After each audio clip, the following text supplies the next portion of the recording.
Hello friends, இன்றைக்கி ஒரு herbal tooth powder எப்படி செய்கிறதுன்னு சொல்லிட்டு இந்த வீடியோவில் பார்க்கலாம். அதுக்கு ஆலம்பட்டை பொடி 50 கிராம், கருவேலம்பட்டை பொடி 50 கிராம், கடுக்காய் பொடி 50 கிராம், மாசிக்காய் பொடி 50 கிராம், கல்லுப்பு பெரிய ஸ்பூனில் ஒரு 1.5 ஸ்பூன் எடுத்திருக்கேன், கிராம்பு 1.5 ஸ்பூன் இல்லைன்னா 25 கிராம் போதும். இப்போ கிராம்பில் உங்களுக்கு அந்த எண்ணெய் பசை இருக்கும், அதனால் அதை மட்டும் லேசாக லோ ஃப்ளேமில் வச்சு வறுத்து எடுத்துக்கலாம். வறுத்தெடுத்து பொடி பண்ணிங்கன்னா தான் உங்களுக்கு அது நைஸாக வரும்.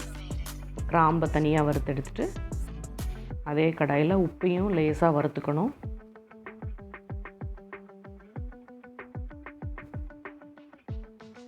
உப்பு சும்மா ஒரு 10 செகண்டு 15 செகண்டு வறுத்திங்கன்னா போதும்.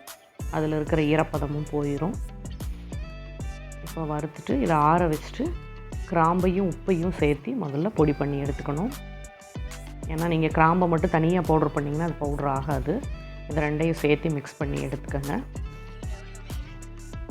நல்லா பொடி ஆயிடுச்சு. இப்போது 1 by 1 எப்படி மிக்ஸ் பண்ணுறதுன்னு நம்ம பார்க்கலாம். ஃபஸ்ட்டு இந்த கிராம்பு உப்பையும் பொடி பண்ணதை ஃபஸ்ட்டு சேர்த்துக்கலாம்.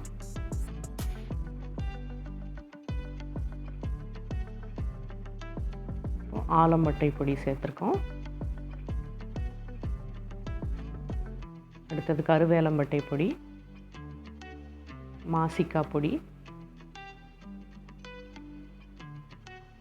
அடுத்தது கடுக்காய் பொடி. இது எல்லாத்தையும் சேர்த்து நல்லா மிக்ஸ் பண்ணிக்கணும். இது நல்லா மிக்ஸ் பண்ணி வச்சுக்கிறோம். இதில் உங்களுக்கு மாசிக்காய் இருக்கிறதுனால மவுத் அல்சர் எப்போவுமே வராது. இதை நைட் படுக்கிறப்போ உங்களுக்கு ஒரு 1/4 டம்ளர் வெதுன்னு தண்ணியில் மவுத் வாஷ் பண்ணிட்டு படுத்திங்கன்னா உங்களுக்கு நல்ல ஒரு ஃப்ரெஷ் ஃபீலிங் இருக்கும். அது இல்லாமல் உங்களுக்கு அந்த எனாமல் எல்லாமே ரொம்ப ஸ்ட்ராங் ஆகும். உங்களுக்கு அந்த பல் வலி இந்த மாதிரி தொந்தரவெல்லாம் எதுவுமே வராது. நீங்கள் செஞ்சு பார்த்துட்டு எப்படி இருக்குன்னு கமெண்ட்டில் சொல்லுங்கள். தேங்க்யூ.